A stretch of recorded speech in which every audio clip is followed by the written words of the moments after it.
শুরুতেই এক নজরে বিশেষ বিশেষ সংবাদের শিরোনাম, তারপরে থাকছে বিস্তারিত সংবাদ।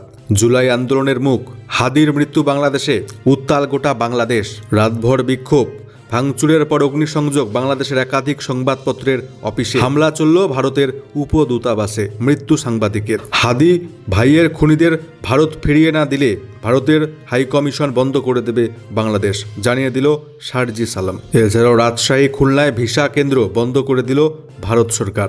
বারুদের স্তূপে বাংলাদেশ, আগেই জানতো ভারত 1971-এর থেকেও বড় চ্যালেঞ্জ ভারতের কাছে, কিভাবে সামাল দেবে মোদী সরকার, চলছে পরিকল্পনা। গোটা বিশ্বজুড়ে বিভিন্ন দেশে পাকিস্তানি ভিক্ষুকদের রমরমা। এবার সৌদি 26,000 পাকিস্তানি ভিক্ষুককে ভাগিয়ে দিল তাদের দেশ থেকে। ভারত পাকিস্তান সংঘাতে মোদির ভারতকে কঠোর শিক্ষা দিয়েছে পাকিস্তান, কোনোদিন ভুলবে না নরেন্দ্র মোদী, হুঁশিয়ারি পাকিস্তানের প্রধানমন্ত্রী শাহবাজ শরীফের। অপরদিকে তাইওয়ানকে 1 লক্ষ কোটি টাকার অস্ত্র সরবরাহ করছে মার্কিন প্রেসিডেন্ট ডোনাল্ড ট্রাম্প, আমাদের বিরুদ্ধে উস্কানি জানাচ্ছে বেজিং। ইথিওপিয়ার পরে ওমান, প্রধানমন্ত্রী নরেন্দ্র মোদীকে সর্বোচ্চ সম্মান দিল পশ্চিম এশিয়ার দেশ। বিস্তারিত জানতে শেষ পর্যন্ত থাকুন জুড়ে। নতুন যারা এসেছেন চ্যানেলটিকে সাবস্ক্রাইব করে পাশের বেল আইকনে ক্লিক করতে ভুলবেন না। মতামত লিখে জানাবেন অবশ্যই কমেন্ট বক্সে।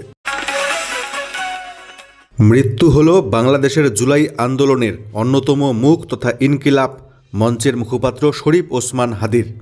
বাংলাদেশ নির্বাচন কমিশন জাতীয় সংসদের নির্বাচন এবং গণভোটের নির্ঘণ্ট ঘোষণার পরদিন এবং ভারতের বিকৃত মানচিত্র প্রকাশের 12 ঘন্টার মধ্যেই গত 12ই ডিসেম্বর দুপুরে ঢাকার পুরানা পল্টনের বক্স কালভার্ট রোডে গুলিবিদ্ধ হয়েছিলেন তীব্র ভারত বিরোধী ওই নেতা। 7 সিস্টার্সকে, ভারতের উত্তর পূর্বের 7টি রাজ্য তথা 7 সিস্টার্সকে ভারত থেকে বিচ্ছিন্ন করার হুমকি শোনা গিয়েছিল বারংবার তার সমস্ত উস্কানিমূলক ভাষণে। চিকিৎসার জন্য তাকে সিঙ্গাপুরে পাঠিয়েছিল মোহাম্মদ ইউনূসের নেতৃত্বাধীন অন্তর্বর্তী সরকার। ইউনূস সরকারের অভিযোগ, ক্ষমতাচ্যুত প্রধানমন্ত্রী শেখ হাসিনার দল আওয়ামী লীগের ছাত্র সংগঠন ছাত্রলীগের এক কর্মী হাদির মাথায় গুলি করেন। বৃহস্পতিবার রাত 9:45 তার মৃত্যুর খবর সামনে আসতেই ঢাকায় নতুন করে উত্তেজনা তৈরি হয়েছে। শাহবাগে কয়েক হাজার মানুষের জমায়েত হয়েছে। চট্টগ্রামে ভারতীয় সহকারী হাইকমিশন কার্যালয়ের সামনে অবস্থানে ছাত্র জনতা। রাতেই জাতির উদ্দেশ্যে ভাষণ দিয়েছেন মোহাম্মদ ইউনূস। তার বার্তা, ধৈর্য এবং সংযম বজায় রাখতে হবে। তিনি জানিয়েছেন শনিবার শোক দিবস পালন করা হবে, বাংলাদেশের জাতীয় পতাকা অর্ধনমিত থাকবে এবং বাংলাদেশের জাতীয় সংসদের আসন্ন নির্বাচনে ঢাকা 8 আসন থেকে লড়ার কথা ছিল হাদির। এছাড়াও রাতভর বিক্ষোভ চলেছে গোটা বাংলাদেশে। ভাঙচুরের পর অগ্নিসংযোগ, মৃত্যু, একাধিক সংবাদপত্রের অফিসে হামলা চলল ভারতের উপদূতাবাসেও। বৃহস্পতিবার রাতে বাংলাদেশের 2 সংবাদপত্র প্রথম আলো এবং দ্য ডেইলি স্টার এর দপ্তরে ভাঙচুরের পর আগুন ধরিয়ে দেয় উদ্মত্ত জনতা। বিবিসি বাংলার প্রতিবেদন অনুসারে দমকল আগুন নিয়ন্ত্রণে আনার পর ভেতরে আটকে পড়া সাংবাদিকদের কোনো ক্রমে উদ্ধার করেছে বাংলাদেশ সেনাবাহিনী। বাংলাদেশের সংবাদপত্র প্রথম আলোর দপ্তরে অগ্নিসংযোগ করা হয়েছে।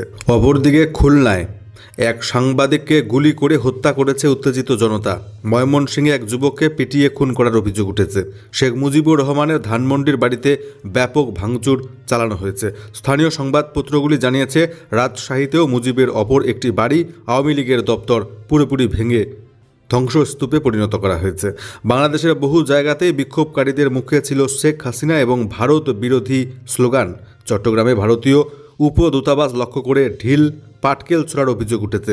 রাত থেকে উপদূতাবাসের সামনে অবস্থানে বসেছেন ছাত্র যুবদের একাংশ। আইন শৃঙ্খলা পরিস্থিতির দ্রুত অবনতি নিয়ে চিন্তিত ইউনূস এর অন্তর্বর্তী সরকার। পরিস্থিতি পর্যালোচনা করতে শনিবার ঢাকায় উচ্চ পর্যায়ের বৈঠক ডেকেছেন মোহাম্মদ ইউনূস। ঢাকার কারওয়ান বাজারে প্রথম আলো, বাংলাদেশের নামিদামি বিখ্যাত সংবাদ সংস্থা প্রথম আলো এবং দ্য ডেইলি স্টারের অফিসে ভাঙচুরের পর আগুন লাগিয়ে দেওয়া হয়েছে। ভেতরে আটকে পড়েন একাধিক সাংবাদিক। অপরদিকে জুলাই আন্দোলনের অন্যতম ছাত্র নেতা শারজিস আলম ফেসবুকে জানিয়েছেন, শহীদ হাদি ভাইয়ের খুনিদের যতক্ষণ পর্যন্ত না ভারত ফিরিয়ে দেবে ততক্ষণ পর্যন্ত বাংলাদেশে ভারতীয় হাইকমিশন বন্ধ থাকবে। অপরদিকে ভারত বাংলাদেশে অবস্থিত একাধিক ভিসা সেন্টার অবশেষে বন্ধ করতে বাধ্য হলো। লাগাতার ভারত বিরোধী চক্রান্ত, সেভেন সিস্টার্স নিয়ে লাগাতার হুমকি, এই সমস্ত কিছুই দীর্ঘদিন ধরেই চলছে বাংলাদেশে। হাসিনা পরবর্তী ইউনূসের সময়কালে ভারতের বিরুদ্ধে বাংলাদেশি নেতাদের উস্কানিমূলক মন্তব্য বারবার সামনে এসেছে। এর মাঝে গত দুদিন ধরে নতুন করে একটি ঘটনা নয়াদিল্লির চিন্তা বাড়িয়েছে। বুধবার ঢাকায় ভারতীয় হাই কমিশনের বাইরে বিক্ষোভ দেখান একদল জনতা। তাদের দাবি, হাসিনা সহ আওয়ামী লীগ নেতাদের বাংলাদেশে ফেরত পাঠাতেই হবে ভারতকে। অপরদিকে বাংলাদেশের এনসিপির অন্যতম সর্বোচ্চ নেতা হাসনাত আবদুল্লাহ প্রকাশ্যেই হুঁশিয়ারি দিয়ে জানিয়েছেন, ভারতের উত্তর পূর্ব রাজ্যগুলিকে ভেঙে গুড়িয়ে দেবে তারা, বিচ্ছিন্ন করে দেবে ভারত থেকে। ভারতের মধ্যে যারা এই বিচ্ছিন্নতাবাদের কাজ করবে তাদের বাংলাদেশে আশ্রয় দেবে তারা। তিনি বলেছেন, বাংলাদেশকে যদি ভারত অস্থির করতে চায় তাহলে ভারতকে উপযুক্ত জবাব দেবে বাংলাদেশ। ঢাকায় থাকা ভিসা কেন্দ্র অনির্দিষ্টকালের জন্য বন্ধ করে দিয়েছে নয়াদিল্লি। এছাড়াও বৃহস্পতিবার রাজশাহী এবং খুলনায় থাকা ভারতীয় ভিসার আবেদন কেন্দ্র বন্ধ রাখা হয়েছে। কারণ হিসেবে নিরাপত্তা পরিস্থিতির অনিশ্চয়তার কথা বলা হয়েছে ভারতের তরফ থেকে। ইতিমধ্যে বাংলাদেশের বর্তমান ভয়াবহ পরিস্থিতি নিয়ে বুধবার বাংলাদেশের রাষ্ট্রদূতকে ডেকে পাঠায় ভারতের বিদেশ মন্ত্রক। দেওয়া হয়েছে কড়া বার্তা। বারুদের স্তূপে বাংলাদেশ, আগেই জানত ভারত। 1971-এর থেকেও বড় চ্যালেঞ্জ জানিয়েছিল সংসদীয় কমিটি। পুড়ছে বাংলাদেশ, ক্রমেই বাংলাদেশে বাড়ছে ভারত বিরোধিতা। তবে পড়শি দেশ যে এইভাবে অগ্নিগর্ভ হয়ে উঠবে তা আগেই জানত ভারত। বৃহস্পতিবার বিকেলে ভারতের কংগ্রেস সাংসদ শশী থারুরের নেতৃত্বাধীন সংসদীয় কমিটি স্পষ্ট জানিয়েছিল, 1971 সালের পর বাংলাদেশ নিয়ে সবথেকে বড় চ্যালেঞ্জের মুখে এই মুহূর্তে ভারত। সতর্কভাবে বিষয়টি সামলাতে না পারলে ভারতের সমস্যা বাড়বে। বৃহস্পতিবার রাতে সিঙ্গাপুরে প্রয়াত হয়েছেন বাংলাদেশের ইনকিলাব মঞ্চের মুখপাত্র ওসমান হাদি। তারপর থেকেই অগ্নিগর্ভ বাংলাদেশ। এহেন পরিস্থিতিতে ভারতের সংসদীয় কমিটির রিপোর্ট স্পষ্ট ইঙ্গিত দিয়েছে, বাংলাদেশ যে এভাবে জ্বলে উঠতে পারে সেটা ভারত আগেই আঁচ করতে পেরেছে। হাদির মৃত্যুর কয়েক ঘন্টা আগেই সে কথা জানিয়েছিল সংসদীয় কমিটির রিপোর্ট। বদলে যাওয়া বাংলাদেশের প্রতি ভারত সরকারের কেমন কূটনৈতিক কৌশল নেওয়া উচিত সেই নিয়ে একগুচ্ছ সুপারিশ করেছে থারুরের নেতৃত্বাধীন কমিটি। রিপোর্টে বলা হয়েছে, 1971 সালে মানবিকতার বিষয় ছিল, নতুন এক রাষ্ট্র গঠিত হয়েছিল, কিন্তু বর্তমানে সমস্যা অনেক অনেক গভীর। রাজনৈতিকভাবে পুরো বদলে গিয়েছে বাংলাদেশ। বর্তমানে কূটনৈতিক দিক থেকে চীন, আমেরিকা, পাকিস্তানের প্রভাব বাড়ছে বাংলাদেশে, অর্থাৎ ভারত বিরোধিতা চরমে। এই সময়টা ভারতের কাছে অত্যন্ত গুরুত্বপূর্ণ। সতর্কভাবে সামাল দিতে না পারলে বাংলাদেশও কট্টর ভারত বিরোধী হয়ে উঠবে। উল্লেখ্য, বাংলাদেশের 3টি ভিসা কেন্দ্র ইতিমধ্যে বন্ধ করে দিয়েছে ভারত। কমিটি ভারত সরকারকে সুপারিশ করেছে, কোনো বিদেশি শক্তি যেন বাংলাদেশের মাটিতে এই মুহূর্তে ঘাঁটি কোনোভাবেই গাড়তে না পারে, সেদিকে কঠোর নজর রাখছে নয়াদিল্লি। সেই সঙ্গে যোগাযোগ, বন্দর, পরিকাঠামো গঠনের ক্ষেত্রে বাংলাদেশকে বেশ কিছু বিশেষ ছাড় দেওয়ার বিষয়টি প্রস্তাব করেছে কমিটি। একটা সময়ে নিষিদ্ধ ইসলামিক সংগঠন জামাতি ইসলামীকে যেভাবে রাজনীতির মূল স্রোতে ফেরানো হয়েছে বাংলাদেশে, সেটাও ভারতের মাথা ব্যথা বাড়াচ্ছে। কমিটির আশঙ্কা, জামাতের স্বীকৃতি লাভ আওয়ামী লীগকে নিষিদ্ধ করায় আগামী দিনে বাংলাদেশে স্বচ্ছ নির্বাচন একেবারে বিলুপ্ত হয়ে যাবে। বিশ্বের বিভিন্ন প্রান্তে, বিভিন্ন দেশে ক্রমাগত বাড়ছে পাকিস্তানি ভিক্ষুকদের সংখ্যা। অবশেষে 26,000 পাকিস্তানি ভিক্ষুককে দেশ থেকে তাড়িয়ে দিল সৌদি। পাকিস্তানি ভিক্ষুকদের নিয়ে নাজেহাল সৌদি আরব, সংযুক্ত আরব আমিরশাহীর মতো দেশ। ওই দেশগুলির সঙ্গে সাধারণভাবে পাকিস্তানের সম্পর্ক বন্ধুত্বপূর্ণ, কিন্তু ভিক্ষুকদের নিয়ে সমস্যা বাড়ছে। সম্প্রতি কয়েক হাজার পাকিস্তানি ভিক্ষুককে চিহ্নিত করে দেশে ফেরত পাঠিয়ে দিয়েছে সৌদি। এ বিষয়ে নিয়মে কড়াকড়ি করেছে দুবাইও। এমনকি পাকিস্তানি ভিক্ষুকদের নিয়ে পরম বন্ধু আজারবাইজানের অস্বস্তি বাড়ছে। পরিসংখ্যান বলছে, শুধু চলতি বছরেই 25,000 ভিক্ষুককে পাকিস্তানে ফেরত পাঠিয়েছে সৌদি কর্তৃপক্ষ। এছাড়া দুবাই থেকে 6,000, আজারবাইজান থেকে 2,500 পাকিস্তানি ভিক্ষুককে তাড়িয়ে দেওয়া হয়েছে। অধিকাংশই ভিক্ষুক। অভিযোগ, বিদেশে গিয়ে একাধিক অপরাধমূলক কার্যকলাপের সঙ্গে যুক্ত হয়ে পড়েন ওই পাকিস্তানের ভিক্ষুকরা। মূলত ধর্মীয় স্থানের সামনে তারা ভিক্ষা পাত্র পেতে বসেন, তারপর বিদেশি পর্যটকদের নানাভাবে উত্তেজিত করেন, হেনস্থা করেন। তাদের সামলাতে গিয়ে প্রশাসন অতিষ্ঠ হয়ে উঠছিল। প্রসঙ্গত, 2024 সালে ভিক্ষুক সমস্যা নিয়ে পাকিস্তানকে আনুষ্ঠানিকভাবে সতর্ক করেছিল সৌদি আরব। বলা হয়েছিল, উমরাহ ভিসা উমরাহ ভিসা ব্যবহার করে পাকিস্তান থেকে বহু মানুষ মক্কা এবং মদিনায় আসছেন এবং ভিক্ষা শুরু করছেন। এভাবে উমরা ভিসার অপব্যবহার করছে পাকিস্তানিরা। তা যাতে না করা হয় নিশ্চিত করতে বলা হয়েছিল ইসলামাবাদকে। অন্যথায় পদক্ষেপের হুঁশিয়ারিও দেওয়া হয়েছিল, কিন্তু তারপরেও পরিস্থিতির খুব একটা পরিবর্তন অবশ্য হয়নি। এই ভিক্ষুক চক্রের কারণে আন্তর্জাতিক স্তরে পাকিস্তানের ব্যাপক সম্মানহানি ঘটছে।